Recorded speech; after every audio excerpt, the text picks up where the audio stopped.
Technique ক্লাসে তোমাদের সকলকে স্বাগত। আজকের আমার আলোচ্য বিষয় 2025 সালের নবম শ্রেণীর দ্বিতীয় পর্যায়ক্রমিক মূল্যায়নের ভূগোলের রায়মার্টিনে প্রশ্নবিচিত্রার যে 2 নম্বর স্কুলটা রয়েছে অর্থাৎ বালুরঘাট হাই স্কুল, যেটা তোমাদের প্রশ্নবিচিত্রার 470 নম্বর পেজে পেয়ে যাবে, তার প্রশ্ন এবং উত্তর। তোমাদের এই পরীক্ষায় পূর্ণমান থাকবে 40, সময় হবে তোমরা 1 ঘন্টা 15 মিনিট। তোমাদের এর আগে নবম শ্রেণীর যে রায়মার্টিনের প্রশ্নবিচিত্র আছে তার অল সাবজেক্টের 2টো করে স্কুলের প্রশ্ন এবং তার উত্তর করানো হয়ে গেছে। এটা ভূগোলের 2 নম্বর স্কুলের প্রশ্ন উত্তর চলছে। তো প্রথমে দেখো তোমাদের সিলেবাসে কি রয়েছে একবার দেখে নাও। সিলেবাসে রয়েছে এটা পৃথিবীপৃষ্ঠে কোন স্থানের অবস্থান নির্ণয়, ভূমিরূপ গঠনকারী প্রক্রিয়া ও পৃথিবীর বিভিন্ন ভূমিরূপ, আবহবিকার আর পশ্চিমবঙ্গ, তার অবস্থান, প্রশাসনিক বিভাগ আর প্রাকৃতিক পরিবেশ, এগুলো রয়েছে সিলেবাসে। তাহলে দেখো চলে আসছি প্রথমে যে প্রশ্ন আছে বিভাগ কতে চলে আসছি। বিভাগ কয়ে দেখো বিকল্প প্রশ্নগুলির মধ্যে সঠিক উত্তরটি নির্বাচন করে লেখো 1 × 7 = 7। প্রথম প্রশ্ন, পৃথিবীপৃষ্ঠে প্রথম কাল্পনিক অক্ষরেখা ও দ্রাঘিমারেখার ধারণা দেন অ্যারিস্টটল নাকি এরাটোস্থেনিস নাকি টলেমি নাকি হোমার? উত্তর হচ্ছে এরাটোস্থেনিস। পরের প্রশ্ন, অ্যালুসিয়ান দ্বীপপুঞ্জের কাছে আন্তর্জাতিক তারিখরেখা 11 ডিগ্রি পূর্ব সে বাঁকানো হয়েছে। দুটি পাতের সংঘর্ষে আল্পস পর্বত সৃষ্টি হয়। কোন পাত দুটি? আফ্রিকা আর ইউরেশীয় পাত, এই দুটি সংঘর্ষে আল্পস পর্বত সৃষ্টি হয়েছে। পেডিমেন্ট সমভূমিতে অনুচ্চ টিলাগুলিকে বলা হয় ইনসেলবার্জ। পরের প্রশ্ন, কার্স্ট অঞ্চলে ভূমিরূপ পরিবর্তনে মুখ্য ভূমিকা পালন করে কার্বনেশন।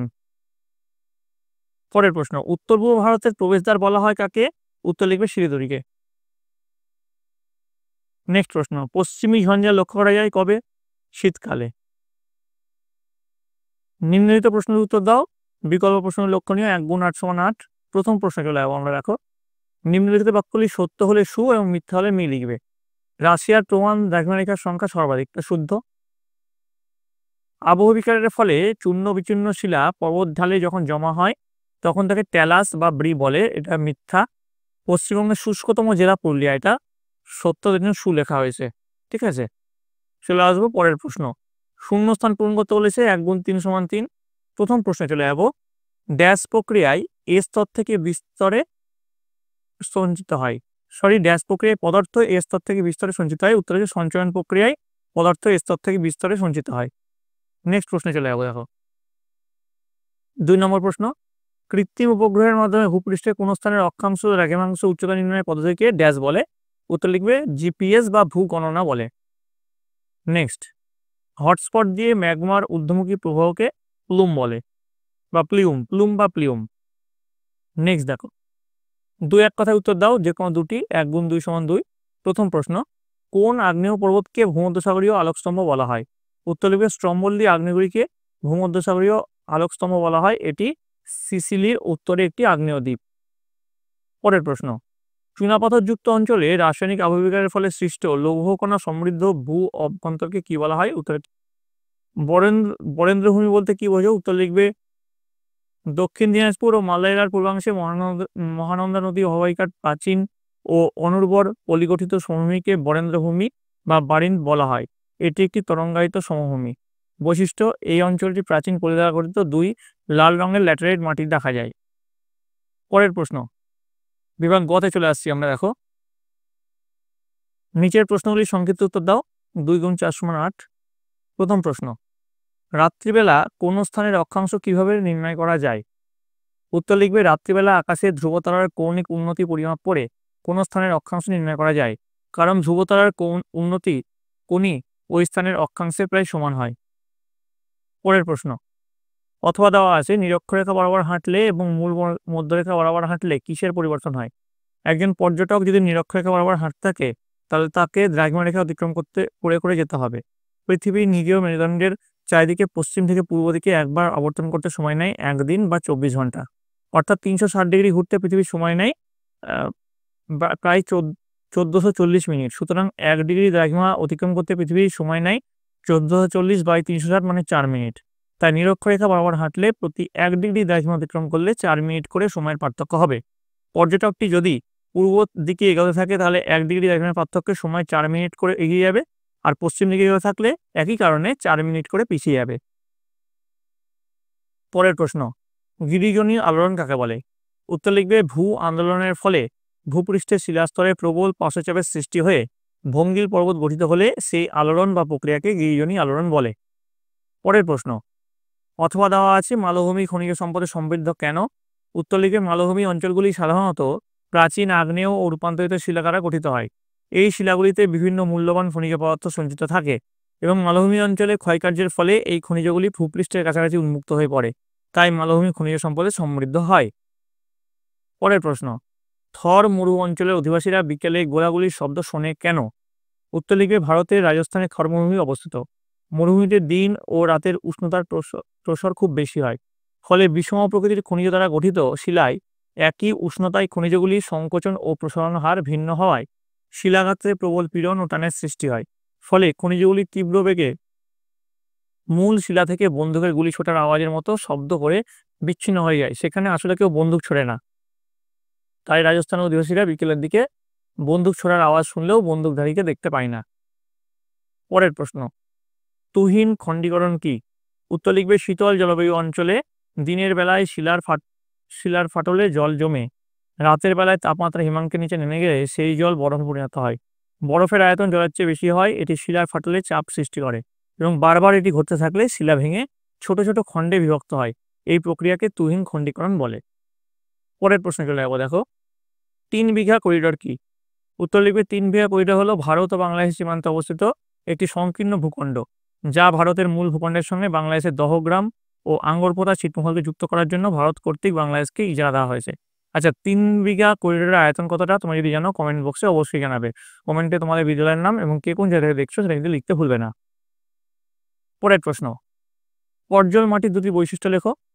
1, এই মাটি সাধারণত ধূসর বা ছাই রঙের হয় এবং এর প্রকৃতি অম্লধর্মী হয়। 2, এই মাটির উপরিস্তর থেকে খনিজ পদার্থ এবং জৈব পদার্থ বৃষ্টির জলে ধুয়ে নিচের স্তরে জমা হয়। এই প্রক্রিয়াকে এলুভিয়েশন ও ইলুভিয়েশন বলে। পরের প্রশ্ন বিভাগ ঘতে চলে আসছি আমরা, দেখো নিচের প্রশ্নগুলির সংক্ষিপ্ত উত্তর দাও। 3 × 4 = 12। প্রথম প্রশ্নে চলে আসবো, পৃথিবীর বিভিন্ন তাপবলয় সম্বন্ধে লেখো। দেখো এর উত্তরটা আমি ডিসপ্লে করেছি, তোমরা একবার দেখে নিও। আমি পড়লাম না, পড়লে ভিডিওটা এমনিতেই লম্বা হয়ে গেছে অনেকটা। যেমন করে লেখা আছে ঠিক তেমনভাবে তোমরা এই উত্তরটা লিখে নেবে ভিডিওটা পজ করে। আশা করি তোমরা ভিডিওটা পজ করে সকলে লিখে নিয়েছো। চলে আসবো পরবর্তী যে অথবা দিয়ে কি আছে, আন্তর্জাতিক তারিখকে মাঝে মাঝে বাঁকানো হয়েছে কেন? দেখো তার উত্তরটা আমি একটু ফাস্ট ফরওয়ার্ড করে দিচ্ছি, ঠিক আছে? যেমন করে লেখা আছে ঠিক তেমনভাবে তোমরা এখানে লিখবে, ঠিক আছে? আশা করি তোমরা সকলে লিখে নিয়েছো। চলে আসবো পরবর্তী প্রশ্নে, আবহবিকার ও ক্ষয়ীভবনের মধ্যে পার্থক্য। দেখো আমি এইভাবে পার্থক্য লিখেছি, তোমরা ছক করেও এই জিনিসটাকে ছকের মাধ্যমে প্রকাশ করতে পারো, ঠিক আছে? যেমনভাবে তোমাদের ইচ্ছা তেমনভাবে লিখতে পারো, কিন্তু বিষয়টা হচ্ছে এটাই হবে। আশা করি তোমরা সবাই লিখে নিয়েছো। চলে আসবো পরবর্তীতে, অথবা দিয়ে আছে পশ্চিমবঙ্গের জলবায়ুতে মৌসুমী বায়ুর প্রভাব উল্লেখ করো। দেখো এটাও আমি একটু ফাস্ট ফরওয়ার্ড করে দিচ্ছি তোমাদের জন্য। যেমন করে লেখা আছে ঠিক তেমনভাবে তোমরা এই উত্তরটা লিখবে, তাহলে কিন্তু উত্তরটা লেখা কমপ্লিট হবে। আশা করি লিখে ফেলেছো। চলে আসবো পরবর্তী প্রশ্নে, লাভা মালভূমি পর্বত বেষ্টিত মালভূমির সম্বন্ধে উদাহরণ সহ লেখো। দেখো এখানে পয়েন্ট করে লেখা আছে, প্রথমে লাভা মালভূমি আসছে, তারপরে আসছে পর্বত বেষ্টিত মালভূমি। দুটো সম্বন্ধেই কিন্তু এখানে লেখানো হয়েছে, তোমরা একবার লিখে নিও। চলে আসবো পরবর্তী প্রশ্নে, মৃত্তিকা ক্ষয়ের কারণগুলি লেখো আর নগ্নিহবন কি? দুটো পার্টে প্রশ্ন আছে। প্রথমে মৃত্তিকা ক্ষয়ের প্রধান কারণগুলি হলো দিয়ে কি পয়েন্টের উপর বেশ করে লেখা আছে, দেখো প্রাকৃতিক কারণ, তারপরে মানবিক কারণ মানে মানুষ সৃষ্ট কারণ যেটাকে বলছে সেটা মানবিক কারণ এখানে লেখানো হয়েছে। তারপরে দেখো নগ্নিহবন, ঠিক আছে? এই দুটো কারণ এখানে লেখানো হয়েছে। তারপরে নগ্নিহবন যেটা সেকেন্ড পার্টের যে প্রশ্নটা আছে তার উত্তরটা নিচে লেখানো হয়েছে। আশা করি তোমরা সকলে খাতায় লিখে নিয়েছো সুন্দর করে। পরবর্তীতে কি আছে দেখে নিই আমরা। প্রত্যেকটি সিল্ড অঞ্চলই মালভূমি, কিন্তু প্রতিটি মালভূমি সিল্ড অঞ্চল নয়, ব্যাখ্যা করো। দেখো এর উত্তরটা ডিসপ্লে হচ্ছে, যেমনভাবে এখানে লেখা চলছে ঠিক তেমনভাবেই কিন্তু তোমরা সুন্দর করে খাতা লিখে নেবে, ঠিক আছে? উদাহরণ সহ কিন্তু লেখানো আছে। আশা করি তোমরা সকলে লিখেছো।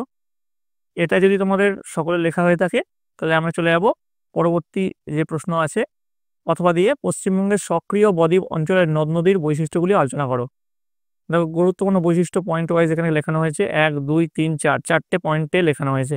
তোমরা দেখে নিও একবার যেমন করে লেখানো হয়েছে। আশা করি তোমরা সকলে দেখে নিয়েছো। চলে আসবো পরবর্তী প্রশ্নে, বিভাগ উন্নত চলে আসছে। দেখো বিভাগমতে যেটা রয়েছে, নিম্নলিখিত প্রশ্নগুলি থেকে যে কোনো একটি প্রশ্নের উত্তর দাও। 5 × 1 = 5। প্রথম প্রশ্ন দেখো, একটা অঙ্ক দিয়েছে। 28 ফেব্রুয়ারি 1990 লন্ডনে 0° দ্রাঘিমা স্থানীয় সময় সন্ধ্যে 7টা। তখন কলকাতায় 88°30° পূর্ব দ্রাঘিমায় স্থানীয় সময় ও তারিখ কত ছিল নির্ণয় করতে বলেছে। দেখো পদক্ষেপ স্টেপ ওয়াইজ এখানে লেখানো হয়েছে, যেমন করে লেখানো হয়েছে ঠিক তেমন করে অঙ্কটা কষবে, ঠিক আছে? আশা করি তোমরা সকলে দেখে নিয়েছো, 3টা স্টেপে এটা অঙ্কটা করানো হয়েছে। এবার দেখো পরবর্তী যে প্রশ্ন, তাপের তারতম্যজনিত যান্ত্রিক আবহবিকারের বিভিন্ন প্রক্রিয়াগুলি চিত্রসহ আলোচনা করো। তো দেখো যেমন করে এখানে লেখানো চলছে ঠিক একইভাবে কিন্তু তোমরা খাতায় সুন্দর করে লিখবে। দেখো চিত্রসহ যেহেতু বলেছে, যেন এখানে চিত্র দেওয়া হয়েছে। এই প্রশ্নের উত্তরটা কিন্তু এখানেই শেষ হয়নি, আরও কিছুটা কন্টিনিউশন পার্ট আছে এর প্রশ্নের উত্তরটা। দেখো এর চিত্রটা একবার দেখে নাও, ঠিক আছে? যেমন করে চিত্র দেওয়া হয়েছে ঠিক তেমনভাবে তোমরা আঁকবে চিত্রটা। তারপরে দেখো কন্টিনিউশন পার্টটা দেখো, এই প্রক্রিয়ার প্রধান প্রক্রিয়াগুলি হলো তাপীয় প্রসারণ ও সংকোচন, তারপরে এক্সফোলিয়েশন, তারপরে ফ্ল্যাক্সিং, ঠিক আছে, বা ফ্ল্যাকিং। যেমন করে পয়েন্ট ওয়াইজ লেখানো হয়েছে ঠিক তেমনভাবে তোমরা লিখে নেবে উত্তরটা। আশা করি তোমরা সকলে লিখে নিয়েছো।